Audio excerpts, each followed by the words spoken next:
or so they say. It seems like we're live. It says we're live. I'm into it. Hi, this is SciComm Happy Hour. There's no theme song. Sorry. There's no theme song. I'm Trace. This is my YouTube channel. You may know me from the other videos on this channel, also D News and Seeker and a variety of other YouTube things. And I make a show as well with PBS called Stargazers, where we talk about naked eye astronomy, and it's really fun. But during this time, we wanted to get together and talk about nerdy things, but also, kind of soothe each other, because everybody's been physically distant for so long now that we kind of forget what it means to just get together and shoot the shit. So that's what we're here to do. And I brought a drink with me. It is a margarita in a cactus glass, and it's, flowering because it's spring. Kishore, who are you? I'm Kishore. I do science things at tested.com, and I work at the Chan Zuckerberg Initiative. This is my third drink of the day, and I feel guilty about that because it's still the afternoon where I am. Technically, I took the day off from work, but yeah, I had a cocktail in the AM, and I feel weird about it, but not bad about it. Okay. That seems fair. Why don't we work our way around? Rose, why don't you go? Oh, hi. I'm Rose. I like space and I do things, a lot of things. And I'm drinking wine, apparently. Your wine glass has a handle. Yeah. Oh, that's my coffee mug. I just put it there. I told you, I'm in cozy mode. That's why. I love it. What about you, Diana? I'm Diana. I'm an epidemiologist and the producer and co-host of the Global Caveat podcast, which is about public health, which we all now know what public health and epidemiology are. And I'm drinking wine out of a regular wine glass with no handle. Oh. By the way, Global Caveat is like an incredible name for a public health podcast. That is like spot on. Yeah, I mean, that's what caveat is, like public health. That's cool. Yeah. And BOBAK, last but not least. Hey, it's me. It's BOBAK. I work at NASA's Jet Propulsion Laboratory, building robotic spacecraft, and particularly looking at how spacecraft can fail. And I am drinking out of an Apollo glass because I want to talk about Apollo as we come up on the 50th anniversary of Apollo 13. So Speaking of failed things that fail, or that break, I like it. I like it. Kishore, why don't you take it away? This all started because Kishore texted me one day and was like, "Hey, do you want to chat with nerds on the internet? Because I'm lonely." And I was like, "Me too, man. Let's do it." First of all, the lonely was just implied. It wasn't in the actual text, but it's true. I inferred it. I think it was just my way of being like, "Hey, Trace, we should hang out and talk to other people that do science communication." So I thought we'd whip around and just say, like, "How are you doing?" And have you figured out a better way to ask that question on all these Zoom calls? Because every Zoom call I'm on starts with, "How are you doing?" And I don't know if that's good or bad to keep asking that question. So Trace, how are you doing? I'm doing okay. I mentioned on a previous stream that we postponed our wedding, which is no great. But then we now have a new wedding date, so that's good. Like progress. So we'll see how that goes. And I released a video this week that got on the Spotlight tab of YouTube's homepage, so I feel really good about that too. So I'm actually doing okay. I think I'm adjusting to work from home in this time more easily, I think, than some, because I work from home all the time. But generally, I'm feeling okay. Not quite as like doom and gloom. I think part of that is I'm trying not to watch the news as much, except for like in short bursts, and I'm trying to like read more outside of this coronavirus stuff. I think that has helped a lot. I want to talk about that video later, because you've changed a behavior of mine because of that video, but we'll get to that later. Okay. Rose, how are you doing? Yeah, Rose, how you doing? I'm okay now. I mean, I've been better. I'm a little sick, but I used to do the whole remote working even before the virus, so I was pretty used to that. And I don't like saying it a lot, but it didn't change too many things for me, mostly because I'm not really social at all. So unless I have to be. So the only difference now is that I just feel bad for everybody who's not used to it, because it does take a period of adjustment to get to do it. Like people in the beginning when I did it, people assume like, oh, you have all this free time now. It's great. It's like not the way it works at all. Not at all. It just completely changes your dynamic. So, but I'm okay overall. I have a lot of things to be thankful for. So it's good. Diana, how are you doing? You're the only one in sunshine, like I am the listening only to one in health advice sunshine. and getting outside. I am sitting outside. It makes my day exponentially better. Yeah, kind of like Rose, I am used to working from home. I used to do it like half and half, where I worked from home half the time and then worked in an office half the time when I was regularly employed as a scientist. But now I am a consultant scientist for hire for contracts. Please hire me and pay me to do things. But how am I doing? I think it's interesting that you ask how to possibly change the phrasing of this question, because coming from a like mental health or like behavioral type of like background, and kind of like how to address the questions differently, like how are you doing can be taken in a lot of different ways, right? So it could be like, how are you doing? People could just think, okay, like, yeah, I'm fine, and they just brush it off. But you can rephrase the question to like ask them, how are they doing mentally, or how are you doing physically, or how are you, like insert a very specific kind of question. And before all of this, my podcast co-host and I used to do mental health checks with each other, because we both work in very heavy fields and topics. And we would always ask like, how are you doing mentally? Which is like a little bit different than asking like, how are you doing, right? It's like, how are you coping with what's going on? Or like, how are you doing emotionally, or things like that, which I think gets a little bit more to the bottom of how people are dealing with what's going on right now. That being said, I'm doing a lot better today than I was a couple days ago. Yeah. We're going to have to understand how an epidemiologist at this time is somehow out of work. That just strikes me as like the exact wrong thing to be happening. Like we need more epidemiologists and less people who think they're epidemiologists right now. So I think we got to start like a hashtag to get you employed, because like all epidemiologists on deck right now. Yeah. But thanks for the rephrasing. That that's perfect. So Yeah, I really like Bobak, that. I'm gonna like remember that.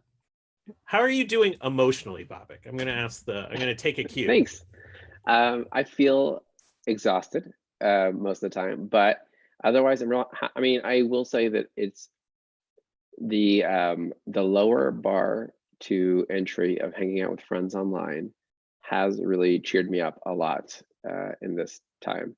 There are people that, you know, for those of you who know LA, right? It's or any big cities, like a lot of times it's real hard to go hang out with people, because you're like, it's an hour or whatever commute to get out to see you after work. And so just being able to see a lot of friends who are across town, just catching up with people, that has helped me tremendously. And it's just nice to connect with folks. I've been asking people generally also, just instead of the how are you doing, like, did you learn anything this week that helped you, in this time? Because it's a good opportunity to share with folks. And I feel like everybody has encountered that I've talked to has encountered like new little tricks and tips or whatever, and it's easier sometimes to talk about the more practical things and Answer that question then. Emotion. Answer your own question. Did you learn what something? did I learn this week? Yeah.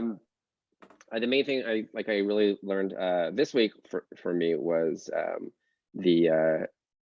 friend of mine suggested that the nearby, I'm pointing in this direction because that's helpful for everybody. The near our grocery market has eggs.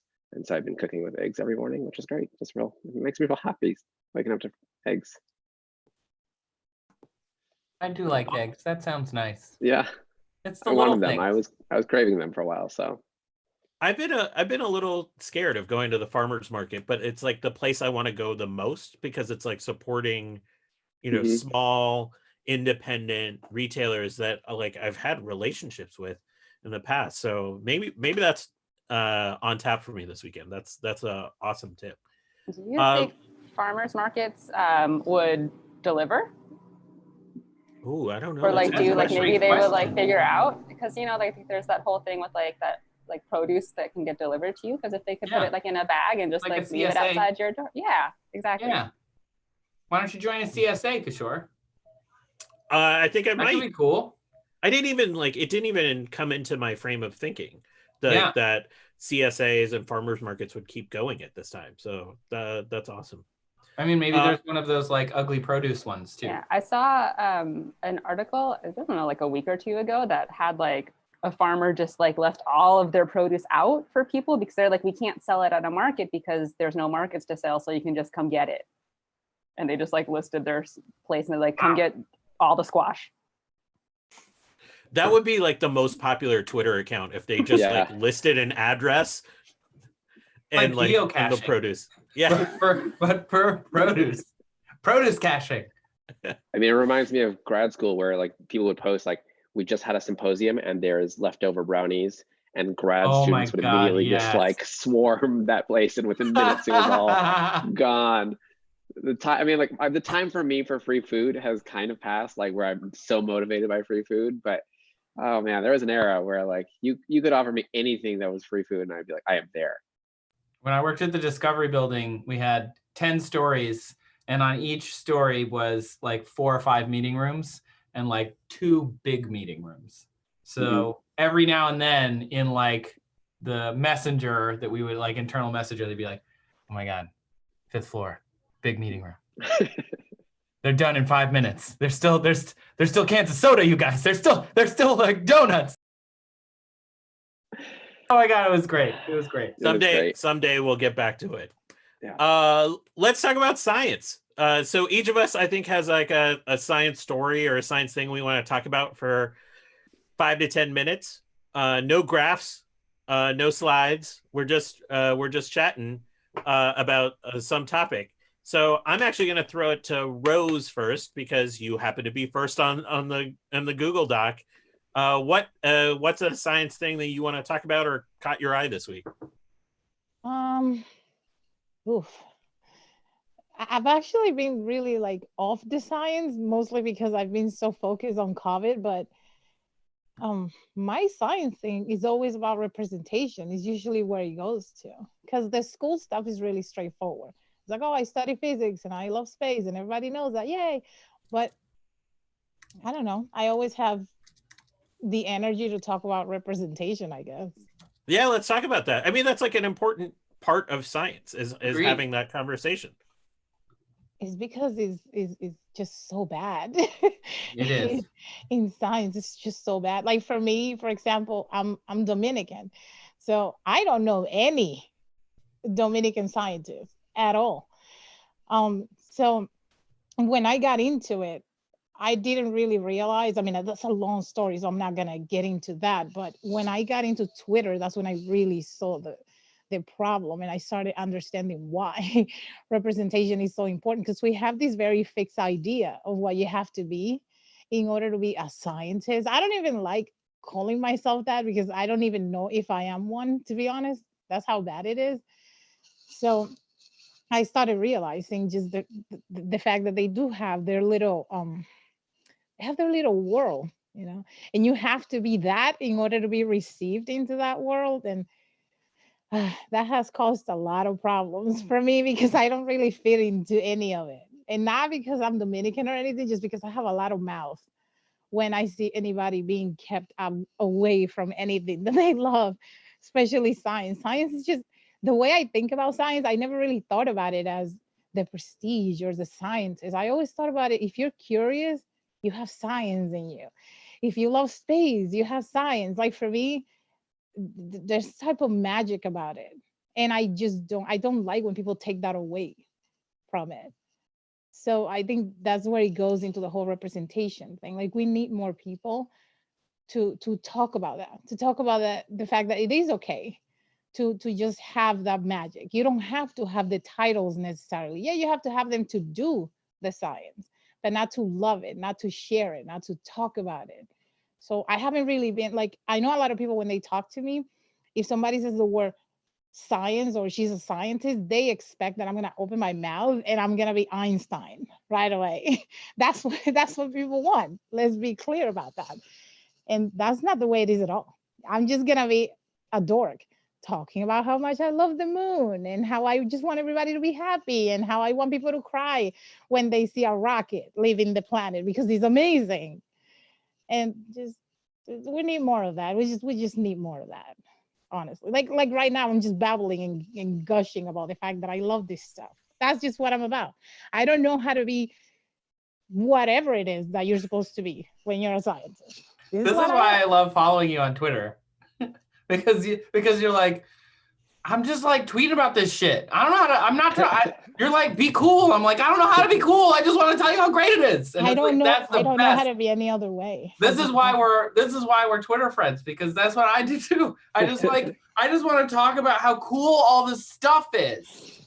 So I can't throw any more appreciation. I'm sorry, are you drunk already? I wish.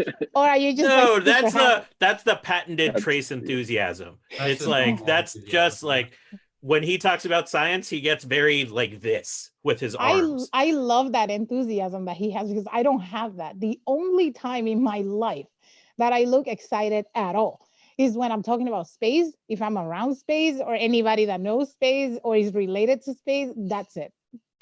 Every other time I have this like really horrible face. I look like I want to end the world. And I'm not even trying. It's just how it is when I'm serious. Him, he's always smiling and jumping and happy and peppy. I like people like that because I totally don't have that. Yeah, I love that you're talking about this issue because there's no greater time than the issues of representation are on full display than right now with what's happening in COVID, because we need, like, if we had a more representative scientist base, particularly in public health, I think you would see like a certain kind of efficacy with like how messages are put out, a kind of different framework for how we would be communicating about this that would align with what the kind of health disparities that we're seeing in hospitals, like just around the U.S. alone. I'm curious though, Rose, like, do you feel like there's any special? Is it any different in space sciences versus science in general when it comes to representation? Is there something that you feel working in that field that's different? I don't think so. As far as I've seen, I think all of it is pretty much the same because the main problem is access. Like me, I always loved science. I didn't know that it was called science, but I always loved science. But I wasn't allowed to study that. I wasn't allowed. I was from a very, it was men ruled, like the way I grew up. So I wasn't allowed to like or be around or even know about these things. Once I learned about it, I was really naive. I was like, oh, I'm just gonna go into it. I'm gonna study it and it's gonna be great. And then as soon as I got anywhere near it, all I got was just like a lot of pushback and a lot of, are you sure? Are you sure you can handle that? Oh, because you've never done it. I didn't have access to education. Of course, I've never done it, but I wanted to do it. So I noticed like in every field, they have their own part of the same problem, which is they have the main group of people who have access to these things. They somehow have this idea that a lot of us are not either smart enough or motivated enough or whatever it is that you need to get to the point where you need to be, rather than just help people to get there. And they use all of those people to collaborate and bring solutions. For me, I always think with science, the only thing that's going to help us is if people just get over themselves and get together. I hate the fact that we have to have the geniuses and the people who want it but can't have it, and the people who kind of like it but don't know enough about it. Like all of us just need to shut up and get together, help each other, and get to a point where we can find solutions. That's why I'm always saying that collaboration is the only thing that makes science even worth doing. That's the one thing I like about space science. You need to collaborate to do it. You cannot do it alone.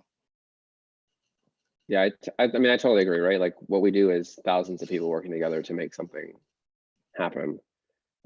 It's interesting, like I have a very different perspective, and it's interesting because I think one of my strongest motivations for getting into like to working in space as an engineer was always the idea that I was helping to build a future that was more collaborative, right? Because I watched that vision of Star Trek where I was like, I want to see all of us on the bridge together, right? And so that's what I wanted. And I still find there's a lot of people I think I work with and who really are, you know, motivated by some vision of the future that I think we're hoping to create, right? But that doesn't necessarily mean that I'm great about, you know, trying to enable everybody and meeting, you know, different people and realizing that I could potentially help, right? I mean, the most of my interactions, or at least in my experience, have been with a lot of Iranian kids, right, who are in Iran, who obviously cannot do what I do, right, because of their citizenship alone. It is just they intellectually can, of course, right, but they just can't. Like being born a U.S. citizen was like, oh, I'm done. All right, it's easy to get into NASA. Great, I'm done. Like it's the hardest part was like just being born here. So it's a really interesting thing, right? And trying to, you know, help them find paths has been just really interesting, right? Talking to professors in Iran and things like that, and trying to see like, oh, can you take on grad students or whatever? But it's a real different story. So you're absolutely right. Though access is such a huge part of it, and sometimes it's just like in my case, just really lucking out, right? My parents being here and as opposed to somewhere else. I totally feel the same. My dad came here to do his PhD in the mid 60s. And a couple years ago, like he doesn't really talk about that time in his life very much with us.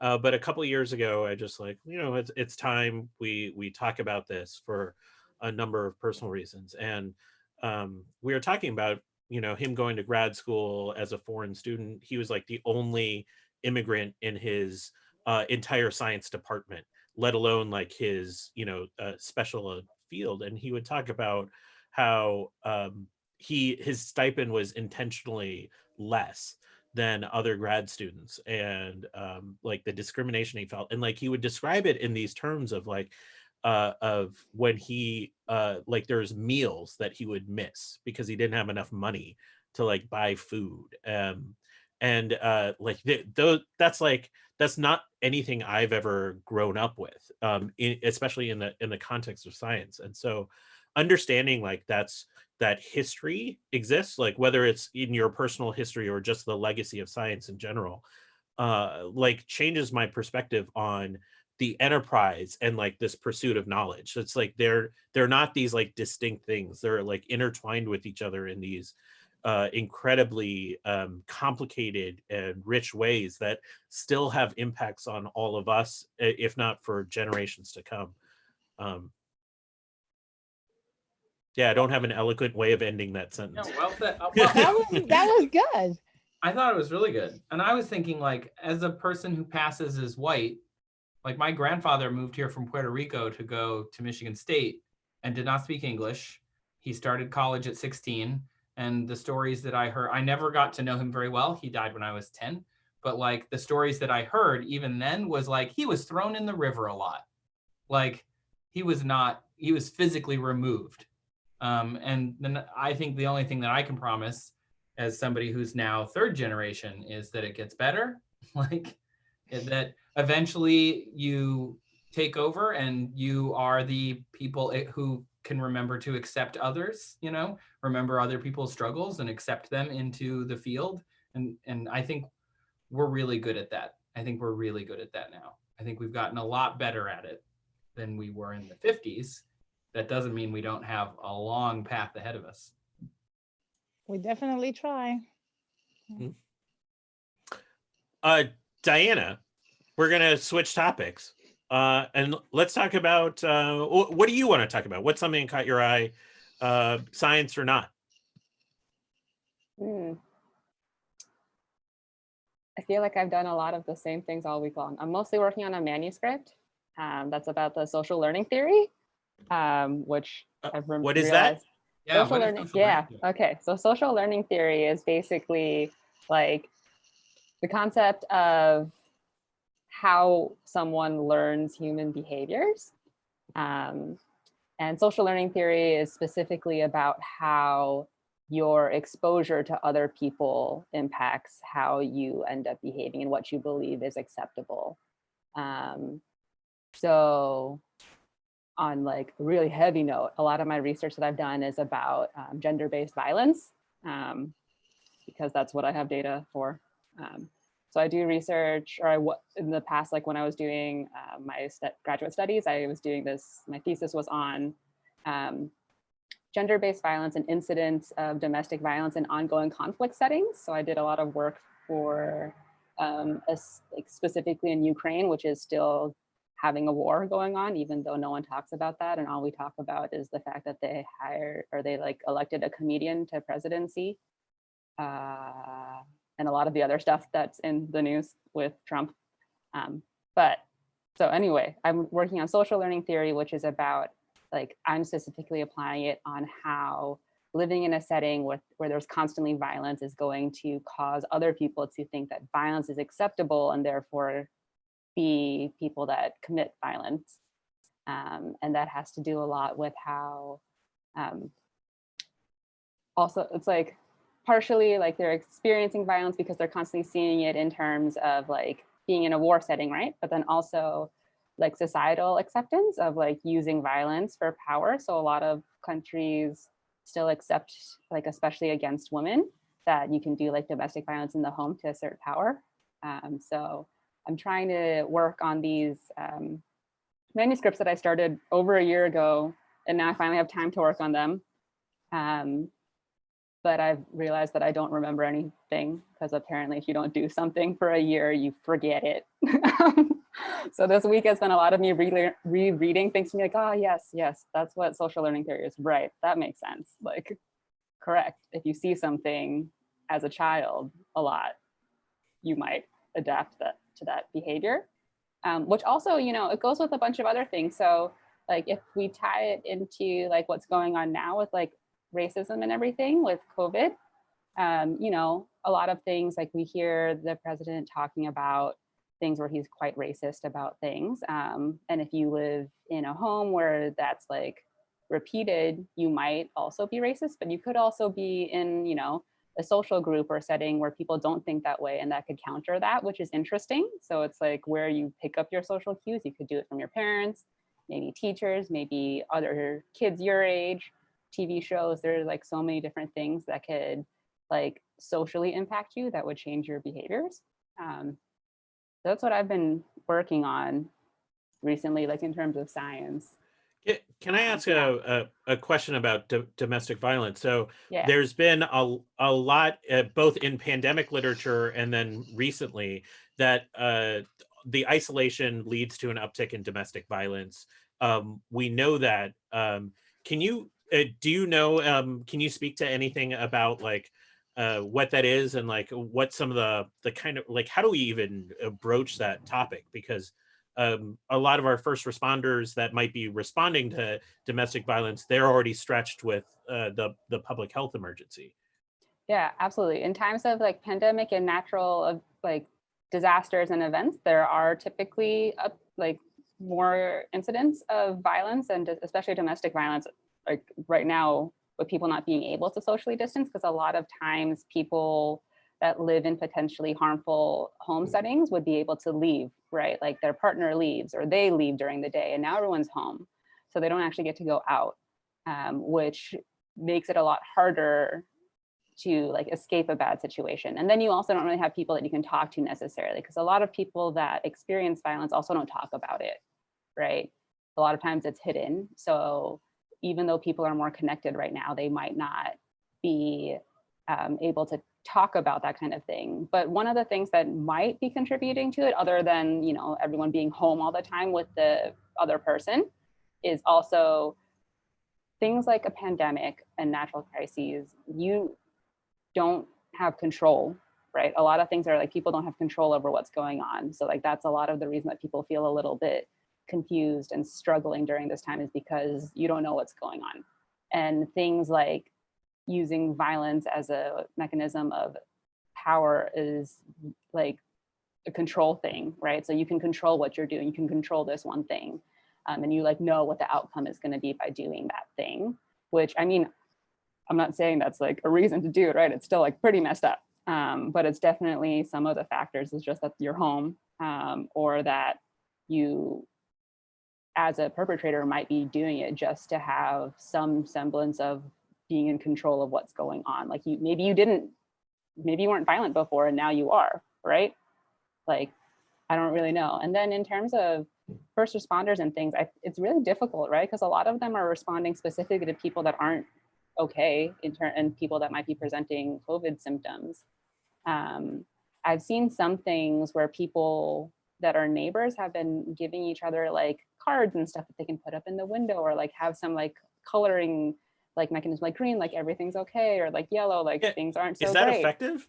Do we think that's I mean, effective? if you had like a neighbor, like a system set up, yeah, that's definitely effective, because the research that I was doing in Ukraine and like the data that I'm working with is actually from a local nonprofit organization there that sets up different systems so that people that are survivors can go someplace, get some kind of help, and then if they want to go back to living with that person, they can. And usually the setup is that if they move back in, they are given some kind of system where like they have a neighbor where they can like make a knocking sound or like a specific type of like sound that that person would know, like, oh, I'm going to call on their behalf because like I heard this thing that is like specifically a cue for me to contact someone since they can't do it on their own. Yeah. I was watching the BBC like a couple nights ago, and the lead anchor had a number like written on her fist. And so anytime she did this, it was the number for a domestic violence hotline. And so it was on throughout the entire broadcast. And Wow. in a way, like I've been wondering if, we haven't really been talking writ large about the mental health effects of the quarantine. And every piece of pandemic literature that talks about isolation goes, yeah, you got to control the disease, and then you have to deal with the mental health fallout from it. Because it's massive and it's culturally different, and depending on the nature of the disease and the economic impacts, blah blah, like all of those things go down the line. How much different do you feel like it would make a difference if we heard much more national conversation around that kind of stuff right now? Like, is that what we need, or is this something?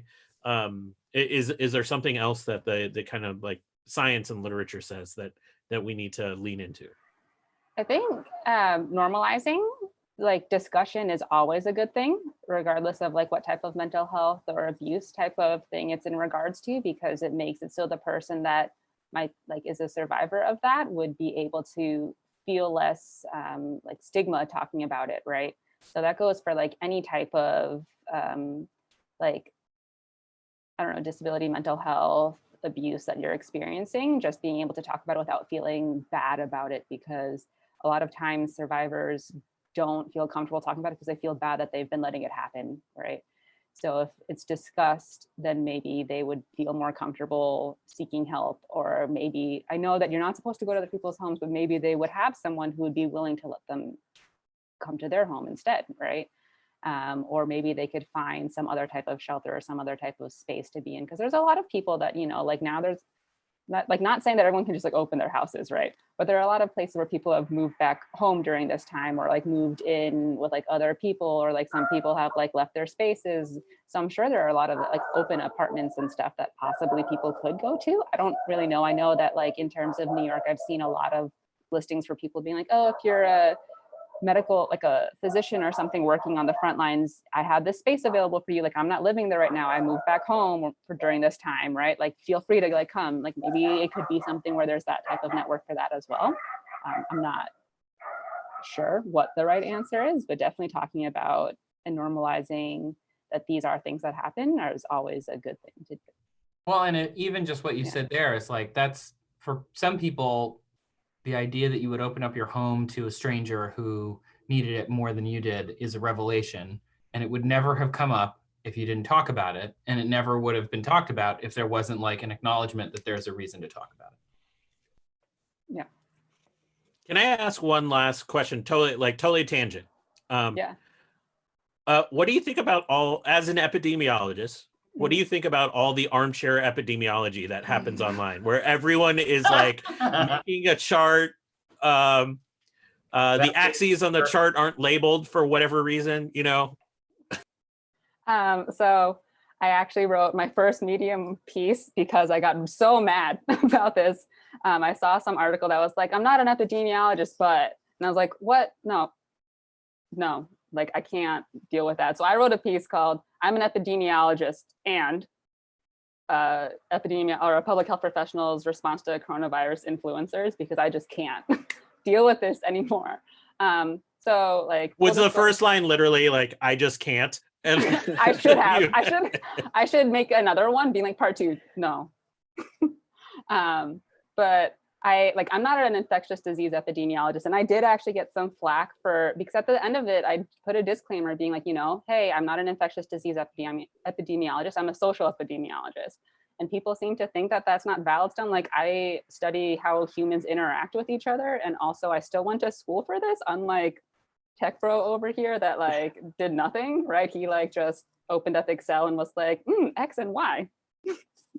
Like, but it's definitely an issue because a lot of people are just throwing out numbers, and it's causing so much more panic because people are like, oh, but I read this, oh, but I read this, and they just don't know what to believe anymore, which is definitely an issue. And I understand that people want answers now, because who doesn't want answers now, right? This is a scary time, and like we don't know what's going on.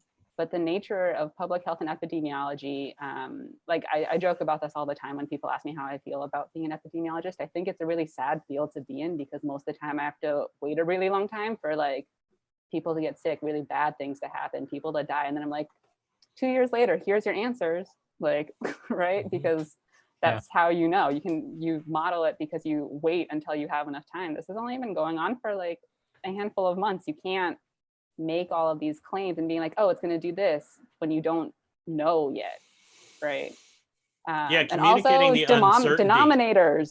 Denominators are things like, come on, we all did fractions. So. Sorry, I can't let this go without one other question. Can you comment on the SciComm Twitter account and whether whether it's that solid information or not? Yes, SciComm is now the official food of EpiTwitter. We've all been like, yes, we love SciComm. We stand SciComm. They're great. So the information is good, is what you're saying? Yeah, the information is good. Like, they're doing a great job. I don't know who's in charge of their social media. Who's doing this? Like, how did it? Where? I feel like somewhere out there, there's another epidemiologist that got laid off, and they found a job at SciComm because they can communicate their science, and then now they're doing that. And you know what? I wish it was me, but I'm so glad it's them, because people are reading it, right? That's the thing. People are reading that, and I'm glad, because like, I'm like, now we just need like, I'm on EpiTwitter. People don't read my shit except for other EpiTwitter people. I mean, they made that comment themselves at one point, right? They were like, it's weird that we're in an environment where almost as a mockery that we're doing this, but people are going to pay attention because that's how, viral tweets work. Yeah. And Wendy's, so we're going to do it. And Taco Bell. Wendy's is so good. Moon Pies has some pretty good tweets sometimes. We need like all of the late stage capitalism. We just need that to like help out. Maybe that's where I should be looking for a new job. There's no segue for this, but BOBAK, let's talk about Apollo. Can I segue? Segue! Yeah. So speaking of armchair epidemiologists, I did actually tweet today about some of the parallels between what I work on and like how I perceive, and also more of the like how my mind works and the framework in which I see the world. I was not offering solutions to this problem by any means. But I was fascinated by the fact that, when it comes to spacecraft, we're looking at how things fail, right? And trying to detect those failures, isolate those failures, recover failures. And they're all things that have parallels in sort of in a medical environment as well. And then someone was actually interesting tweeting at me about this, that apparently for medical emergency, kind of like for epidemics and stuff, they actually use some of the same analysis tools, the failure mitigation effects and analysis, which is a sort of a broad way of analyzing things. It's been used in nuclear submarines and airplanes and spacecraft and everything else. But it was interesting to know that like that was not my brain working that way is not entirely like, oh, look how brilliant I am, but apparently like, oh, this is actually, unsurprisingly, when you have complex systems, this is a good way of looking at complex systems. So it's kind of that was a cool thing to me, I guess, just to sort of learn about today. So that's my segue. I thought that was pretty good. I mean, I feel like I'm getting trumped by the cat on the desk here, which is My cat is in half of my Zoom I calls. love it. Like, I love it. Like, I really like the story, but there's the kitty. There's the kitty. Yeah, I mean, I'm distracted. Look at that face. I was hoping you our know kitty when wouldn't wander around when here. we're going to be in trouble with self-isolation is when people get tired of seeing each other's pets Oh no, on Zoom. You know, like that'll be a bad sign for society. that is a bad sign. So tell us about Apollo 13 and Okay, so why 50 also years so on. continuing the segue, right? So we are a day away from the 50th anniversary of the launch of Apollo 13. So it's April 11th, 1970.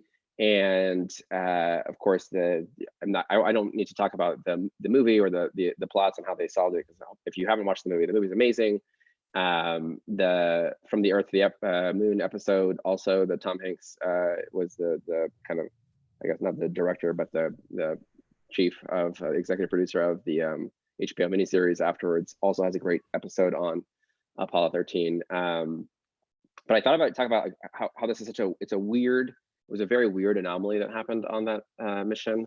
And the Apollo 13 failure actually starts in Apollo 10, which is a very interesting thing. It's the oxygen tank that they used in Apollo 13 was actually removed from Apollo 10. And during that removal process, it got dropped. It dropped about 2 inches from where it was to the floor. And they inspected it for damage, and they actually looked for anything that could have gone wrong on it. And one of the ways they did that was by refilling it with oxygen, and you can purge it by flushing with air, or you can also heat it back up, right? So they had a heater system inside that tank that they use. And what's really fascinating, this is why spacecraft and so many of these complex systems are always right. Like you can get 99% things right, and the 1% is what's going to get you on this. So they actually designed their tank to accept both the power supply from the spacecraft, which operates at 28 volts, or a ground supply, which operated at 65 volts. So you could heat it both ways. And that was smart design, because they wanted to operate the heater on the ground too.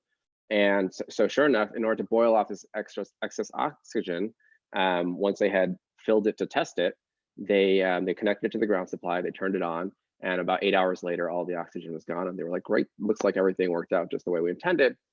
But it turns out during that time, they think what happened was the thermostat, which is the control mechanism for that heater, right? And the thermostat's like, if you have a Nest, it doesn't use it is a thermostat, but it's software, it's a little fancier. But older thermostats, and the kind that we use on spacecraft, still are mechanical thermostats, which means that there's a physical material in there that expands or contracts with temperature. And as it does, right, as it expands, it opens the circuit. So, right, it opens the circuit, and so the heater turns off. And when it contracts, it closes the circuit, so the heater turns back on. And that way, like, it just regulates the temperature by doing this little mechanical action back and forth. And what happened, they think, is it was not actually designed for the 65 volts of the ground supply, and they think it fused in place. So it was basically a stuck-on heater. And what happened when they went to space is this thing was on. They think those tanks reached probably near 1,000 degrees from the heater element, and so they basically exploded their tank. The rest of it, of course, is like the amazing, how do you save 3 people who are on a trajectory to the moon and bring them back? And it is an absolute amazing story of human ingenuity and the creativity. And of course, like, people talk about failure is not an option. I mean, we say that locally it is not an option, right? In that moment on Apollo 13, failure was not an option. In reality, right, the engineers and the folks behind the scenes realize that it's always an option, which is why you try to design as much out of the system as possible. But it was, so Apollo 13 just turns out to be this amazing moment. But it's a very, like I said, it's a very odd story of a failure that starts years earlier. And of course, it happens on the April 13th, Friday the 13th for Apollo. So it's this very, weird story, but I highly recommend it. watching the movie if you haven't. It's a good time to watch it. 50th It is such a anniversary. good movie. Yeah. I can't watch that movie and not cry though. It's It so- is I also mean- one of the movies that very much made me want to work, in this industry, right? Like it makes you feel like, wow, these people can do what incredible things they could do. Yeah, it's sort of like what Rose said. It feels like magic. It's like, It oh, does. well, this is going to work out because we'll have some magic science that'll fix it, right? Which I think To be- people actually believe. I do think that Yeah. people believe that science can solve everything. And maybe, given the curve of time, maybe it can. But Yeah. I will say that there's still plenty of parts of spacecraft that feel like magic to me. Like I look at what trajectory designers do, the Cassini missions, or even the Clipper mission that we're working on, and using gravity to slowly bend your trajectories, and like doing this hundreds of moves in advance, right? Like you're planning out, like I'm gonna fly by Titan to maneuver my trajectory so that I later on fly by this object, and then I can bend it a little bit more, and eventually I'll end up over here at this other object. And it's like this this kind of cosmic pool game, but with 800 balls that you have to manipulate that are all moving in space and time. And I look at what those people do, I'm like, no idea how did they figure that out. Like it's just So that makes me feel a lot better, because when I first learned about you and like your work on Curiosity, where you're like, let's land a minivan on this specific spot on Mars. I remember like watching, the control room that night, like during the landing, and my first reaction beyond like cheering was looking at the people in that room and being like, they're all witches, man. Like this is magic. This isn't science anymore. Like this goes beyond like my capacity to believe that this is possible. And that was it was really an awesome feeling. Isn't that as the an best? old D&D It's the kid. best. it's a great feeling. Yeah. I mean, I hope that everybody in their life can have an experience like that, though. Like I want everybody to feel connected to something and invested in it, and and be able to share it with other people, right? Which was, I think, one of the best things about that experience, was being able to do that with so many other people. The one thing I want to bring up just about Apollo 13 that I heard an interview with some Italian doctors from a few weeks ago that were working on like doing whatever they could with ventilators, and one of them referenced the scene from the movie where they're working on the NOx scrubber, and like basically they have like a square thing that needs to fit into a round peg, and like how they kind of work the problem. And it led to this like 3D printing of these valves for these ventilators that allowed multiple ventilators to operate. And it's like, it was weird to think about this moment in some movie that was tied to a real moment in time, informing like how doctors halfway across the world were dealing with like the most acute crisis, like health crisis of our lifetime. It was it's sort of magical to think about the impact fiction can have on not fiction, but like entertainment movies can have on moments. But I think so actually to that point though, right? Like, isn't that kind of the amazing power of science communication, right? Because if you're talking about if Apollo 13 had been left purely to the people in that room, it would not really, I mean, it would have been a story, but not in the same way, right? Like someone telling that story later, I didn't live through Apollo 13, right? Like I can't have experienced that. The fact that someone retold that story in a compelling way or whatever, right, is what made me connect to this thing in a very special way as well. So I think that's kind of a cool, it's such an incredible, and we're living through a time where obviously, I think all of us can agree that communication of what's going on is so essential to this experience, and hopefully teaching us things about how to communicate better too. But do you ever think that this is just going to be a really cool movie? Oh yeah.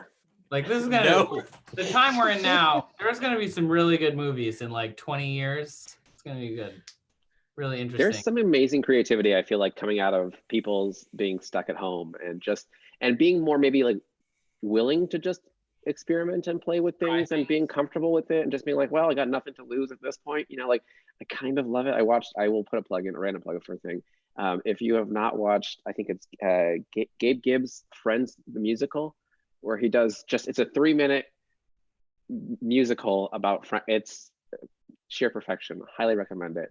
I laughed so hard. I'm not even a Friends fan, honestly. Like, it's a fine show. Like, I've watched it, of course, but like, just someone being in their, you know, living room and deciding to write a 3-minute musical about Friends. It's great. I can't argue with that. Yeah, I will send you the link so you can post it. I can argue about a Friends musical pretty rigorously, but Yeah. I'm not going to. That's the post-show happy hour. Right. I do want to throw in some questions from the chat. Mark wanted to ask if we're baking more now that we're quarantined. There are so many bakers on the internet right now. Everyone has got a sourdough starter. What the hell? I mean, Flavia made pavlova and we've made brownies, so I feel like What's pavlova? it's a meringue with a whipped cream and like berries, so strawberries or raspberries. Great. I like how that's become so normalized in your household that you're just using the jargon already. It's so good, you guys. Meringue, whipped cream, fruit, done. I've eaten 4 of them. What kind of meringue though? Because I was fascinated to learn that there are like 3 schools of meringue, right? Like it's the like Italian, French. Yeah. Swiss, is that the third one, I believe? Swiss, yeah, maybe. Yeah. And Yeah, It they're feels very geographically. Flavia, what kind of meringue is it? No, but they're like it's all a function of the right, like all baking, a function of like you heat it with certain like direct heat or indirect heat, or you add like you make the thing hot first and then you add the sugars or whatever, right? But it's all like, what's she gonna say? I'm What's curious. happening? I want to know what kind of meringue. We need to know what kind of meringue is in the pavlova. The egg whites kind, Yeah, but Yeah, is it Italian or is it Swiss or is it French? but it's baked, so it doesn't matter. Oh, I don't know if bakers. No, when you whisk We'll see it, what the you're internet has to either say heating about it that. right at that time or not. Right. Anyway, yeah. Sugar, just sugar. We didn't syrup it. She doesn't have a KitchenAid, so she has to mix it with a hand mixer. Yeah. But I don't know. It's the delicious kind. That's what matters. Yeah, it is the delicious kind. Has anyone else baked anything? Brownies. I don't bake. I've just been enjoying seeing everybody do it. I saw yesterday, somebody posted these really beautiful breads that are decorated with vegetables and herbs and stuff like that. And they make art on them. It just looks so beautiful. I thought they were fake. Yeah. But yeah, I just really like seeing people doing it. So How do you eat that if it like you spend so much time making it I wouldn't beautiful? eat it. Wouldn't you just look at it? I wouldn't eat it. You're just like, this is ephemeral. Ah! That's right. My favorite like weird baking account on the internet, and this predates the isolation stuff, is this guy Seamus Blakely, who invented the Xbox, and he's been obsessed with cultivating ancient yeast and then using that to bake. Oh, So he's become this like person that had like cultivates like ancient Egyptian yeast or ancient like X yeast from different areas, and then comes back and turns it into a starter.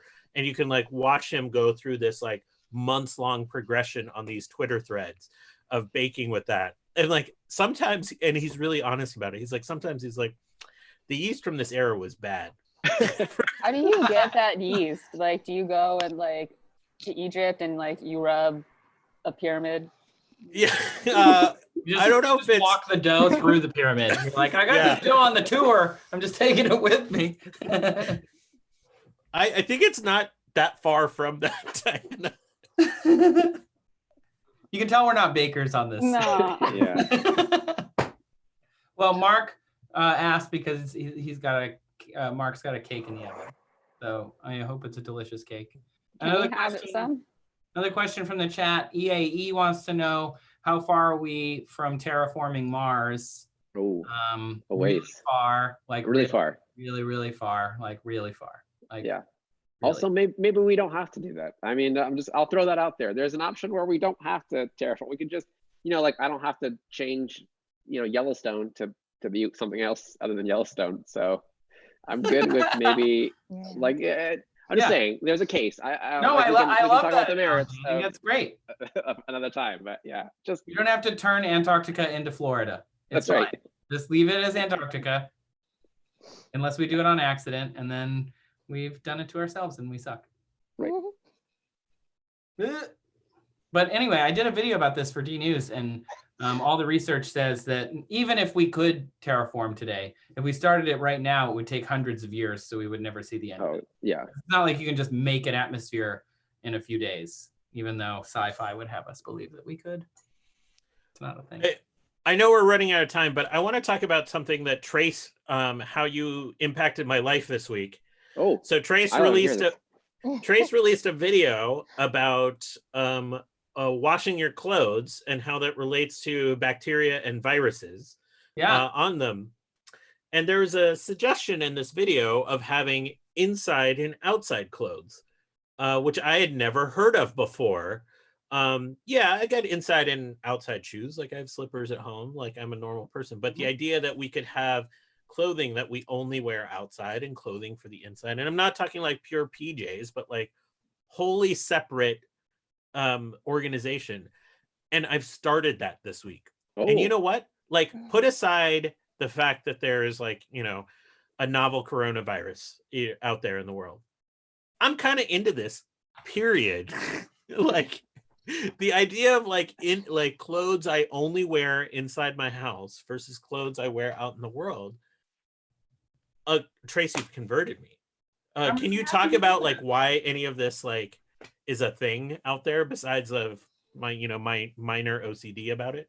I want Diana to talk about it, because you can I watch have the so video. many feelings about this. Yeah. I don't know if this just goes with like being extremely Korean or what, but I have indoor and outdoor clothes, and then I have indoor and bedroom clothes. Whoa. Oh. Sleep and in my room is not the same as what I wear in the living room and the rest of the house. Like I will change before I go to bed. Like home clothes is not sleep clothes. Home clothes and sleep clothes are also not outdoor clothes. Yeah. So like the things that I will wear that like in my room are not worn in the other parts of the house. Partially because I like used to have cats, right? So that's like, I don't want cat hair all over my bed and everything. But if people come over, I can't like enforce that on them, right? So like my couch will be like, in my mind, it should just be indoor clothes, but then people wear their outdoor clothes. But it's definitely like, specifically as someone who typically like lives in New York in a major city, like when you're outside, it's gross. Outside is gross. Like you wear your shoes outside, you wear your clothes outside, like you sit down, you touch stuff, other people touch stuff. Like maybe like, you know, like in San Francisco too, like there's just poop places, human poop, animal poop. You don't know. It's all over the place. As somebody that lives in San Francisco, this is a verified fact. Yeah, there's so much poop. You don't know. Like, it's everywhere. You could just see it on the street every morning. Unless it's rain, and maybe even then. Like carrying all of that into your home is definitely not healthy for you, right? Like you don't want to just like be like wearing your shoes all around. And like, of course, yes, now with coronavirus, a lot of people are actually like doing that and implementing those type of things. Like people will go out and then immediately burn their clothes when they come home, whatever. But it's like, I think it's like a very much a cultural thing, and not all cultures do it, right? It's the same thing with like shoes off when you come inside, and some people go above and beyond and like also implement like the clothes thing. And I think that a lot of times, like personally, I've noticed that like when people come to visit and if people come to stay, people that also are either like similar ethnic background or live in major cities are more likely to be like, oh, I get it, you don't want me to sit on your bed, or I get it, like I'm gonna take my shoes off. But people that live in more suburban areas don't get it. They're like, I just like get in my car and then go to where I'm going, and then I get in my car and go back. Like, why do I need to change these things? Why do I need to take my shoes off? And it's like very difficult. Like, it's just like the mindset, right? Because they're not used to like thinking about, oh, the outside is dirty and it has like different germs and bacteria than the inside. I love the description of it when you described it as being extremely Korean. That was very like resonant in this kind of great way. I thought we could wrap up with 2 questions. Do you guys want to play a quick game? I love a game. All right. At work, we got sent around this meme that was, "What's your quarantine score?" and higher doesn't equate better, but I'm going to do some quick polling based on what it is. You get 1 point for each. Okay, so here we go. Trace has got it. Yeah. Who got out of bed today? I got out of bed. I got out of bed. Keep track of your own points. It's the Yeah. honor system. Okay, changed out of PJs. Yep. I did that. Did it? Brushed hair. Yeah, I did that today. I did not. Bobak, you brushed your hair. Damn it. Well, I mean, Look I at also his did hair. my It's amazing. haircut last weekend, so I feel really good. Like, this was fun. Yeah. Maintaining. My wife cut my hair this week and it was great. But Yeah. she the tipping is so expensive when your wife cuts your hair. It should be. Yeah, it should be. Yeah, she exactly right. Brushed teeth, I got it. showered. I did that yesterday. Does that count? Yeah. No. Okay, Today. then I'm with Trace here. All right. So Fine. Did your makeup. I I don't. actually did that only for this show. I put on mascara for Zoom. Got you a point. Congratulations Got you a on that. you got to use snap camera filters. That's the real magic. That's Bobak's favorite. Yeah, I don't know how to do that. Styled your hair with hot tools. I don't know about that one. I didn't do that. But this is And- nailcandy.shop, so Yeah. I feel like there's a demo here. That Yeah, but I wouldn't be surprised if Bobak did some styling with some hot Wow. tools. Okay. I for mean, that. I don't use hot tools, guys. It's Why not? dangerous. I don't know. I've It used seems hot like tools before. It's great. I mean, I it don't just wanna plug it things never in. moves, my man. Like that's yeah. Made coffee, Correct every day. cooked breakfast. I Mm. didn't today. Cooked. Yeah. Define. Yeah, it. What is cereal I don't that? think counts. I think cooked implies heat of some form. Dang it. Went outside. I got that. No. And then put on pants with no elastic waistband. Mm-mm. Oh, can't say Oh, No. Oh, man. Dang it. All right, so our scores, joggers. I got No, 5. that. Yeah, I'm team 5. Okay, I got 5. Yeah. I got 6. Hey! Hey, You didn't even know, but that mascara, that guy. That mascara. Really good. You can see it so well. so last question. What is something you're looking forward to in the next week? Bobak, why don't you start? Oh man. Well, I will. It's going to be my plug as well. But there's an Apollo in Real Time website where they do the most amazing timelines, and there's audio. You can hear the audio from just about like every station. If you listen to some of the other audio from previous Apollo missions, you hear people like talking about their lives. Like someone's like, I went on a date last weekend, or whatever. It's like just the most random conversations. Meanwhile, people are going to the moon. But that Apollo 13, go to the Apollo in Real Time website, Apollo 13. You can basically follow along as if it was happening today with just the transcripts and they'll even show plots of everything. They have like the PDF scans of plots in there. And again, there's video footage. It's all interspliced and like lined up according to the time. And so that's going to definitely be this week for me, is that and watching Apollo 13, the movie, and just sort of celebrating it. So that's going to be a fun week. Cool. That looks awesome. I put it in the chat. Yeah, Thanks. Diana, what are you looking forward to this week? And plug where people can find you.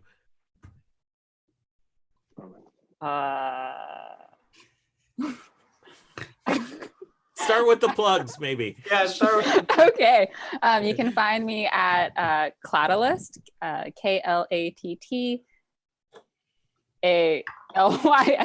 Shit, I can't even spell it myself. Google it. On Yeah, that's what Instagram we're or on Twitter at Diana Klatt. But you can also find my podcast, Global Caveat, which is about public health.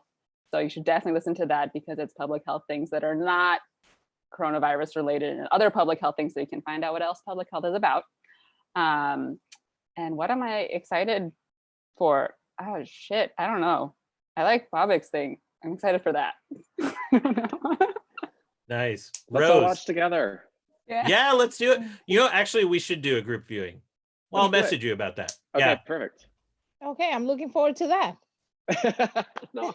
There you go. And sleep. Rose, where can people find you though? Twitter, Astronerd, and also Instagram. But if you type Rose DF, you're gonna find me right away. So Highly recommend following Rose. She, really? Oh, yeah, totally entertaining and meaningful too. You're going to learn so much about Rose, but you're also going to learn so much about how science kind of works from the inside, which I think is really cool. and you're gonna hear a lot about the moon. I don't shut up Yeah. about the moon. I'm I sorry didn't about ask that. you that. I'm- Did We you? didn't been talk so about the cloudy here. I've been supermoon looking was at this pictures week. of the moon, so it's great. I was excited. Thank you. Because Yeah, your I haven't moon been able to see the pictures moon were in so days. good. Rose, your moon picture is so good. They're really good. I love them. What I'm looking Trace. forward to this week, what am I looking forward to? I mean, I'm making another video. I always look forward to making videos because it's what I do with myself. Interestingly, you can sort of see this. I wonder if I can turn my whole computer. I have a green screen, and I'm going to try and shoot PBS stargazers in my second bedroom. It's a nationally syndicated astronomy show. Normally I would go to a studio in Florida and do it, but we can't do that right now. So they mailed me a green screen, and it's being held up on the wall with blue tape and binder clips from the office supply store. I wish I were better at Photoshop. I would have participated more in the green screen challenge. Yeah, there's a green screen challenge if you want to like Photoshop me. I've been Photoshopped into space. I'm riding a horse. I'm skydiving. So far, it's been really entertaining. I've enjoyed it a lot. But yeah, that's what I think what I'm looking forward to. I'm trying to figure out what I want to make my video about, because I was thinking either doing something about cabin fever, because I think it's something that we kind of all share, and seeing what the psychological impacts are of that. But I was also, somebody asked if I would make a video about the medicines that are being hawked by the annals of power at the moment. And so I don't know if I wanted to touch on that with it, but we'll see how I feel about it. I don't know. I'll start with plugs. I'm talking with Alexis Madrigal from The Atlantic, and he started a site called COVID Tracking that looks at all the state reporting data, and uses it both as a check on how government is actually reporting data on COVID cases, but also one that gives people a level of transparency that may not be available depending on where they live. So we're talking Wednesday, and that's a live stream. I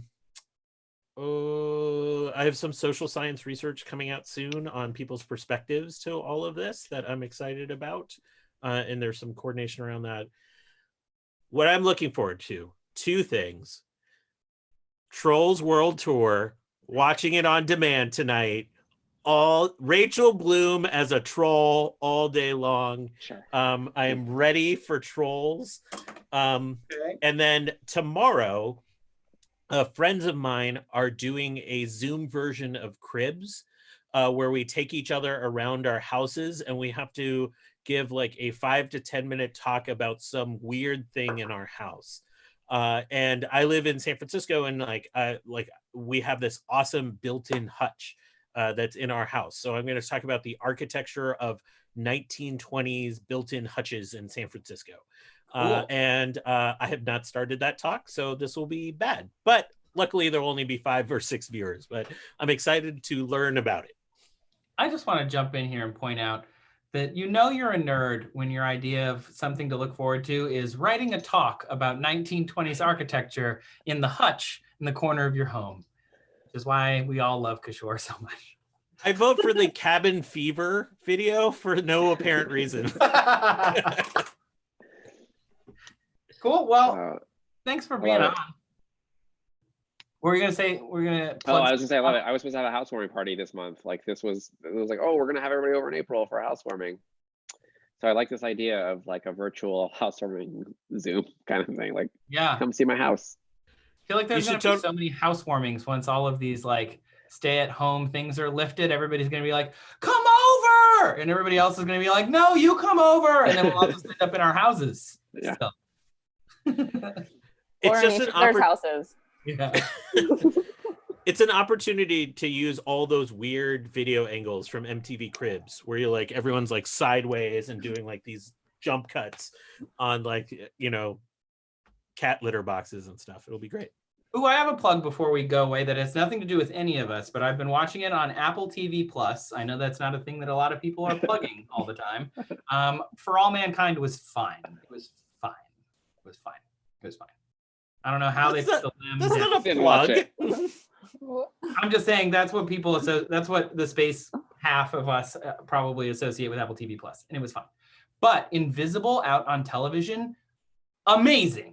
It's been so interesting. They've interviewed so many people, and it's about how LGBTQ people on television have helped to fuel a social movement of acceptance and understanding of LGBTQ kind of ideals and kind of just accepting them into society as a community and as people and as human beings, which is amazing, and how television has been a real force for that. It's a 5-part documentary series, and we have devoured the first 4 episodes, and I'm really looking forward to the 5th one. So it's been really, really cool because it talks about like how people in black and white television, everyone knew they were gay. Perry Mason is an example. Like everybody knew that he was gay on set, but America didn't know and people didn't associate with that. Of course, they talk about the Golden Girls and they talk about it, like, it's just fascinating. They talk about Archie Bunker, of course, as well, and how there were a lot of gay characters on there and the producers that were pushing it. Super interesting. 5 episodes. And if you've bought an Apple product in the last whatever, you get Apple TV Plus for free. So it's a streaming service that you don't have to pay for, which is nice. But it's really, really good and well made. With that, thank you to Diana, Rose, BOBAK, and of course Trace for taking time out. And I think we'll be back at this next Friday because we're going to do this every Friday until we're forced to go back outside again. And maybe even after that, if you're down. Yeah, I'm down. I think we'll see. And if you guys want to ever come back on and talk about more stuff, you guys are great. It was so nice to see your faces. So thanks. Thank you. Thank you. I'm gonna finish my margarita. Oh, yeah. Cheers.